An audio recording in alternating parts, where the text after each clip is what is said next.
ఏం చేయాలి నేను అవి తినేసి?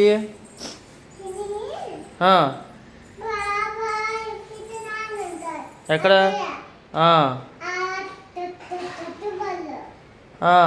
అవి తినేసి దీన్ని బజ్జోవాలా? మరి ఎవరిస్తారు నీకు జీతం? ఎవరిస్తారు చెప్పు, జీతం ఎవరిస్తారు? సరే తిని బజ్జామన్నావు కాదు ధన్విక, మరి ఇట్లా చేస్తే మనకి ఎక్కడ వాళ్ళు ఇస్తారు నాకు జీతం? పెద్దనాన్న బాబాయ్ ఎవరేమి ఎవరు?